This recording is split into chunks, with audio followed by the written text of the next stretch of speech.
So what does it mean to have integrity in relationship? Again, it's everything comes back to living in harmony with divinity, living in harmony with your true nature. That doesn't go away when you're in a relationship. You live in harmony with your divinity. That level of your being where you're one with the person you're in a relationship with. And I don't care if that means a business relationship or an intimate relationship, personal relationship. I don't care.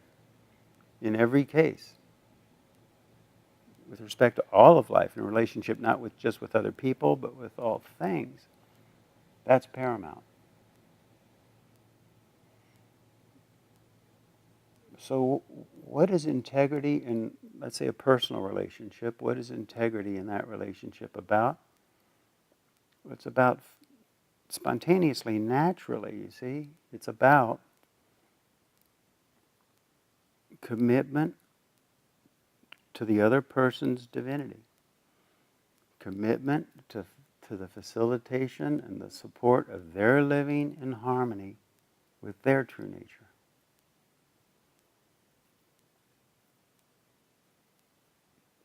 Where do we fall short of that? Well, we get caught up in our superficial flywheel, our own superficial sense of what we want, what we need, who we are. And if once we're caught up in that, then we look to the person we're in a relationship with to support that.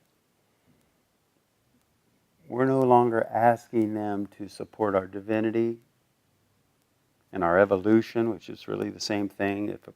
As a person lives in harmony with their divinity, they evolve, you see.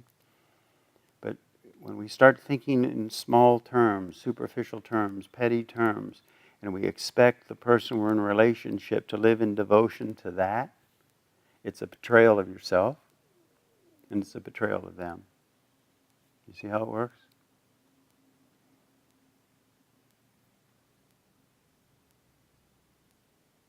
Now, we all have a superficial component to our being. Mm-hmm. We all have our little conditionings, our little biases, our little flywheels.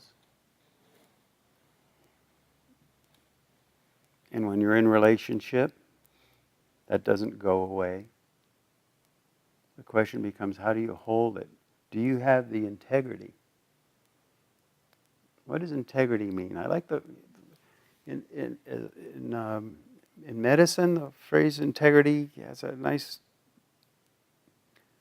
lends a nice perspective on the word in a broader sense. And integrity, like tissue integrity. What's the integrity of the tissue? Is it friable? In other words, does the tissue break down? Is it unhealthy?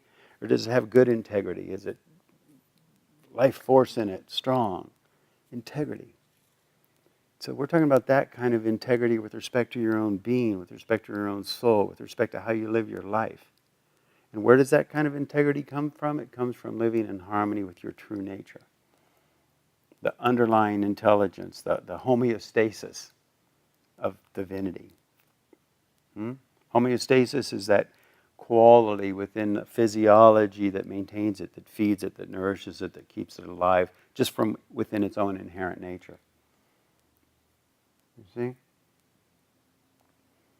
So integrity in relationship means coming from that place. That's what integrity means. And even if, like the picture of Lady Liberty, she has integrity. She's living her allotted duty, her life's purpose, her dharma. Yet the winds of karma, the winds of her own superficial biases and superficial needs and superficial wants and petty desires blowing in her face, but yet she stays true to her integrity. And that's what integrity in relationship means. You bring that to a relationship with another person. Always the highest, the highest. What's the right thing to do, but not in some superficial sense. Because, again, see, the same challenge comes up. How do you know if it's your deeper integrity or your deeper, if the wills, the things you desire, the things you are willing to give to that person, how do you know if it's coming from a place of divinity within you or a place of pettiness and superficiality within you? And it comes right back to discernment. You have to discern. You have to discern. It's very simple to take the cheap way out. Oh no, this is my truth, this is my divinity, this is my integrity, and that's why I want you to dance to my tune. But you have to ask yourself, is it? Is it really? How do you know?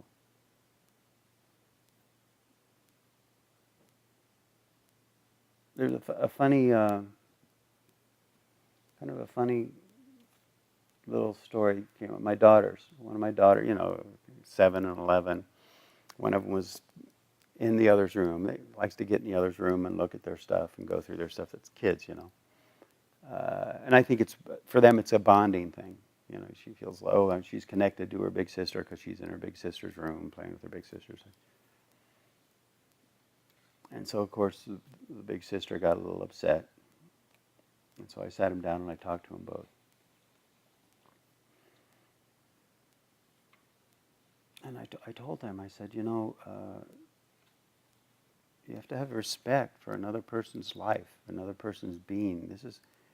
You can't just invade another person like that. That's their stuff. That's their world. That's their little room. They have some right to some privacy, and we have to support that. Even though, and I didn't use these words because she's 7 years old, but even though you may have the petty desire to go in there and pillage through her drawers, those are her drawers. And we have to support that other person, and that requires some of our own integrity. Again, didn't use those words with the 7-year-old, but it conveys the idea. And then I said, even your mom and I said, your mom has some drawers, and those are her drawers. I'm not going to, it would be wrong for me to just start pillaging through her drawers. I don't think there's anything in there that you wouldn't want me to see, but nevertheless, that's her space. And then the older daughter kind of started laughing. She said, yeah, well, you don't have any drawers like that. And it's true, because, my wife is the one that takes care of the house. I don't have anything that's, But nevertheless, the spirit is certainly there. And that goes both ways, and that's integrity. And so I think we do well using that example in our relationships. Do we hold our relationships that way? Are we able to give a person space that is due? See, there's a certain amount of space. There's a certain degree of space. There's a certain quality of space that's due. It's appropriate.